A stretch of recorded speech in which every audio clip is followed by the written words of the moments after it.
जादुई तोता। एक छोटे से गांव में एक गरीब परिवार रहता था। उस परिवार में रामू और उसकी बीवी सीता उसके बेटे चिंटू के साथ रहते थे। उसी गांव में एक तोता भी रहता था। उसका नाम था रघु। वो किस्मत का धनी था। जहां भी जाता वहां किसी भी चीज की कमी नहीं पड़ती थी। एक दिन रघु उड़ते उड़ते उस गरीब परिवार के घर गया। रघु सोचता है, अरे वाह, लगता है यहाँ आज बहुत अच्छा खाना मिलेगा। मैं पेट भर के खाऊंगा। वो एक कटोरी में रखे अमरूद देखता है। अरे वाह, अमरूद, मुझे तो ये बहुत पसंद है। मैं तो इसे पेट भर के खाऊंगा। रघु तोता अमरूद खाने ही लगता है। तभी सीता रघु को अमरूद खाते देखती है तो गुस्सा हो जाती है और उसे वहां से भगा देती है। भाग यहाँ से, न जाने कहां से आ जाते हैं। मैं तो परेशान हो गई हूं इनसे। सीता के भगाने के बाद रघु चुपचाप से एक कोने में रहता है। धीरे धीरे उस परिवार की बरकत होने लगती है। एक दिन रामू और सीता खाना खाते वक्त बातें करते हैं। आजकल हमारी बहुत तरक्की हो रही है, काम भी अच्छा चल रहा है। रामू कहता है। इस पर सीता कहती है, सच कहा, भगवान हमेशा ऐसे ही हम पर मेहरबान रहे।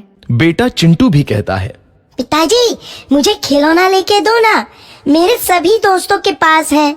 रामू कहता है, ठीक है, जरूर लाऊंगा। सीता कहती है, कितने खुश है सब, मेरे परिवार को किसी की नजर ना लगे। एक तरफ ऐसी बातें होती हैं तो दूसरी तरफ रसोई में रघु तोता भी अमरूद खाते रहता है। मजा आया, अमरूद खाया, मजा आया, अमरूद खाया, मजा आया।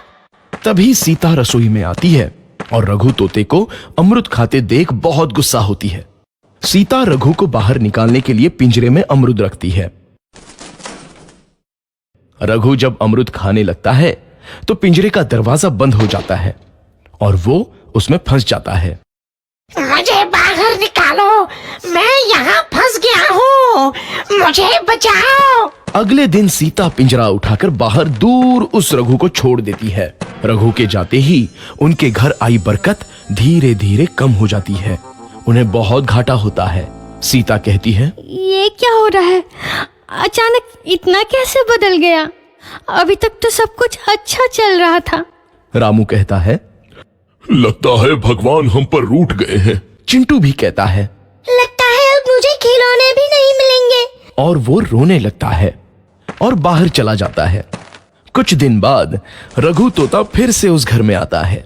वापस आया, मैं वापस आया, अब मैं जमकर अमरूद खाऊंगा।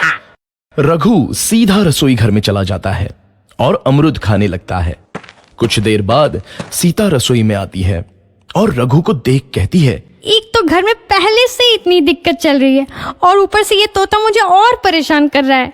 सीता रघु को वहां से भगा देती है। रघु उड़कर किसी कोने में छुप जाता है। कुछ दिन बाद धीरे धीरे उस घर की बरकत वापस आने लगती है। काम भी अच्छे से चलने लगता है। एक रात जब रघु तोता अमरूद खाने जाता है तो पिंजरे में फंस जाता है। ये लोग आखिर चाहते क्या हैं? एक तोते को शांति से अमरूद खाने क्यों नहीं देते? मैं कौन सा चोरी कर रहा हूँ? बस अमरूद ही तो खा रहा हूँ। तभी रामू वहां आता है और पिंजरे में रघु तोते को देख उसे बाहर छोड़ देता है। ये तोता भी कितना जिद्दी है, बार बार वापस आ जाता है। जैसे ही रामू रघु को छोड़ देता है, अगले दिन से फिर से उनके घर की बरकत जाने लगती है। काम में घाटा होता है।